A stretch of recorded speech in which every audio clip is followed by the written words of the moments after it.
कहीं सत्ता, कहीं पत्ता, कहीं चोरी, कहीं रेस, कहीं डाका, कहीं फाका, कहीं ठोकर, कहीं ठेस। बेकारों के हैं कई काम यहाँ, जरा हटके, जरा बचके, ये है बॉम्बे मेरी जान। आप ये गीत कभी भी सुन लीजिए। रफ़ी साहब ने जिस अंदाज में ये गीत गाया है वो आपको बोर नहीं होने दे सकता, कभी भी नहीं। लेकिन रफ़ी साहब को ये बोल लिखकर किसने दिए? इन साहब ने, जिनका नाम है मजरूर सुल्तानपुरी। वैसे मजरूर साहब का असली नाम था असरार उल हसन। 1 अक्टूबर 1919 को उत्तर प्रदेश के सुल्तानपुर में एक राजपूत मुस्लिम परिवार में जन्मे असरार उल हसन उर्फ मजरूर सुल्तानपुरी साहब के पिता यूं तो एक पुलिस अफसर थे, लेकिन उन्होंने मजरूर सुल्तानपुरी को पारंपरिक मुस्लिम शिक्षा पद्धति से तालीम दिलाने के लिए एक मदरसे में दाखिल करा दिया। ये अच्छे स्टूडेंट साबित हुए। इन्होंने दर्स-ए-निज़ामी की पढ़ाई पूरी की और अरबी व फारसी भाषा पर बढ़िया पकड़ बना ली। उसके बाद ये आलिम भी बने और फिर लखनऊ के तकमील-उत-तीब कॉलेज से इन्होंने यूनानी मेडिसिन की पढ़ाई भी की। यूनानी मेडिसिन में डिग्री लेने के बाद ये मेडिकल प्रैक्टिस करने लगे थे। इत्तेफाक से एक दिन इन्होंने एक मुशायरा देखा और चूंकि लिखने के शौकीन ये खुद भी थे तो इन्हें उस मुशायरे में बड़ा मजा आया। उसके बाद तो ये लगातार मुशायरों में जाने लगे।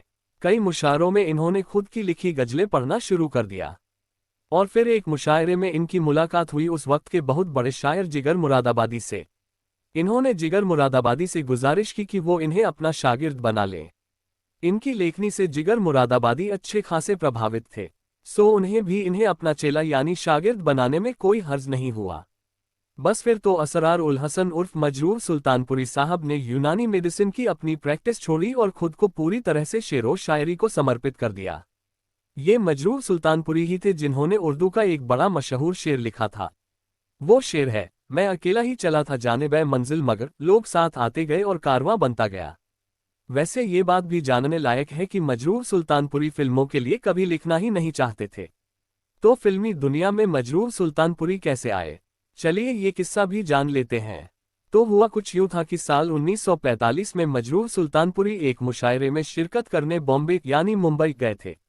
वो मुशायरा साबू सिद्दीकी कॉलेज में हो रहा था और उसमें शहर की कई नामी हस्तियां मौजूद थी।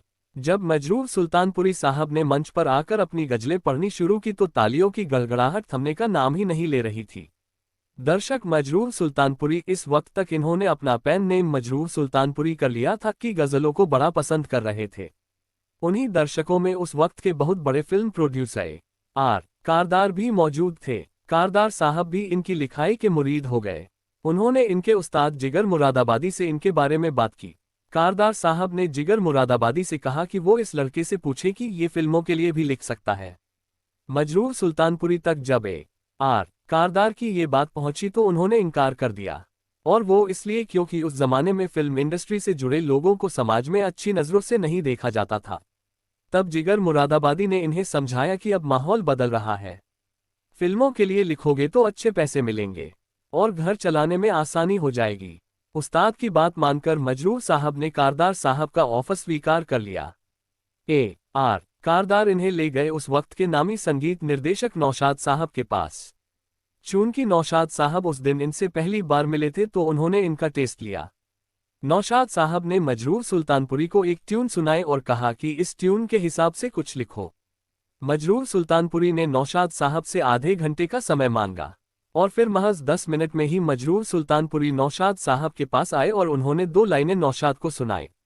वो लाइनें थी, जब उसने गैसू बिखराए बादल आए झूम के। नौशाद को वो लाइनें बड़ी पसंद आई और उन्होंने मजरूर सुल्तानपुरी को फिल्म शाहजहां 1946 के लिए साइन कर लिया।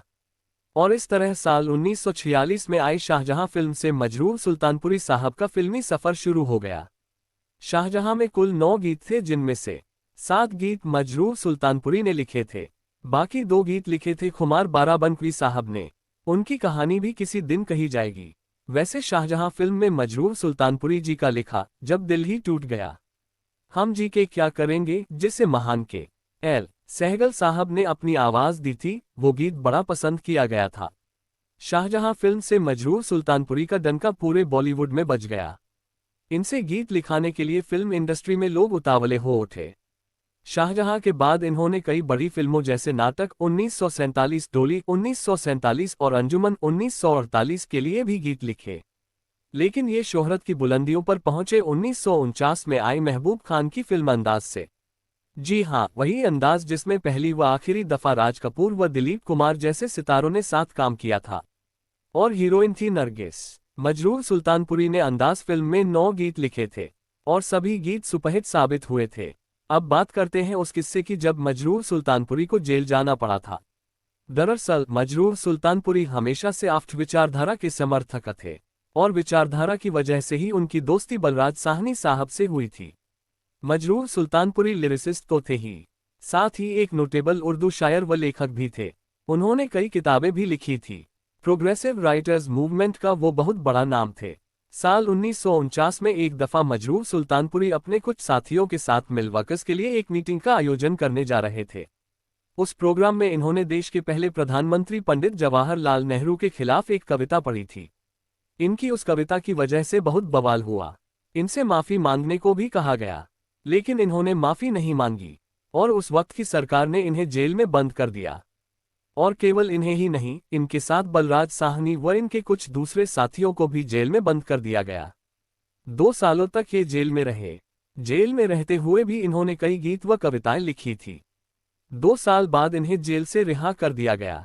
वैसे वो कविता जो मजरूर सुल्तानपुरी ने पंडित नेहरू के खिलाफ पढ़ी थी, उसकी कुछ लाइनें इस प्रकार से हैं। अमन का झंडा इस धरती पे किसने कहा लहराने ना पाए, ये भी कोई हिटलर का है चेला। मार ले साथी जाने ना पाए, कॉमनवेल्थ का दास है नेहरू। मार ले साथी जाने ना पाए।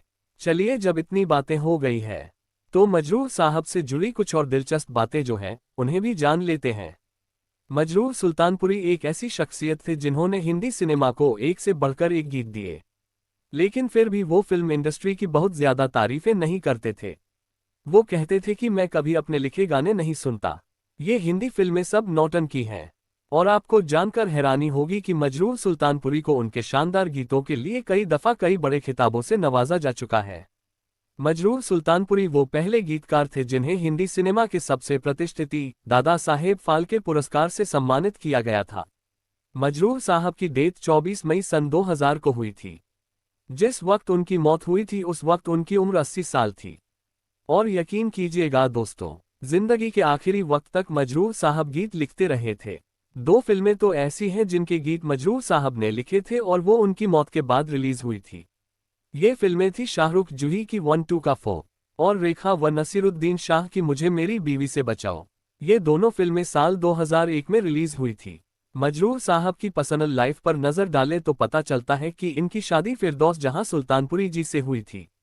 इनके 4 बच्चे, 3 बेटियां नौबहार, नौगुल और सबा व बेटा अंदलीब हैं। इनका एक बेटा और था जिसका नाम इरम सुल्तानपुरी था, लेकिन उसकी मौत मजरूर सुल्तानपुरी साहब से भी पहले हो गई थी।